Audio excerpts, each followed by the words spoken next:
खरं म्हणजे भारतरत्न डॉक्टर बाबासाहेब आंबेडकर यांच्या सामाजिक चळवळीचा उल्लेख आपण नेहमी करतो आणि तो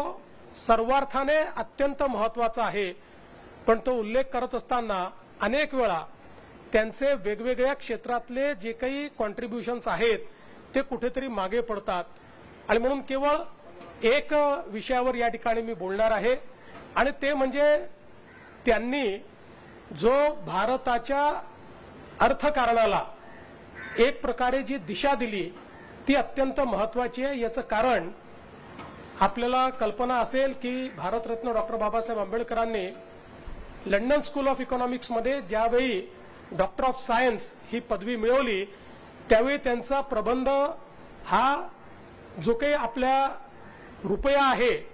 प्रॉब्लेम्स बिफोर इंडियन रुपी अशा प्रकारचा प्रबंध त्यांनी तयार केला आणि या प्रबंधामध्ये त्यांनी ज्या गोष्टी मांडल्या त्या याकरता महत्त्वाच्या आहेत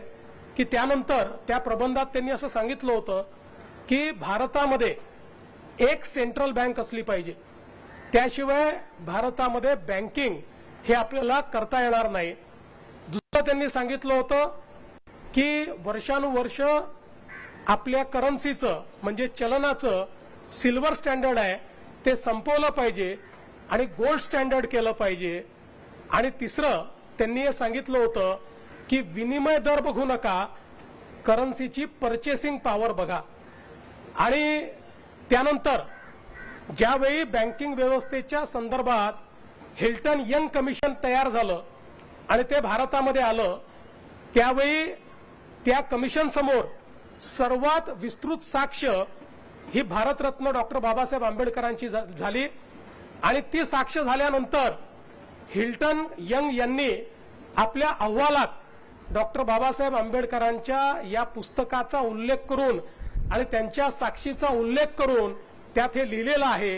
की भारताला एक सेंट्रल बँक ही आवश्यक आहे आणि म्हणून रिझर्व्ह बँक ऑफ इंडियाची स्थापना करा। त्यामुळे ही जी रिझर्व्ह बँक ऑफ इंडिया स्थापित झाली आहे याची मूळ आयडिया ही भारतरत्न डॉक्टर बाबासाहेब आंबेडकरांची होती।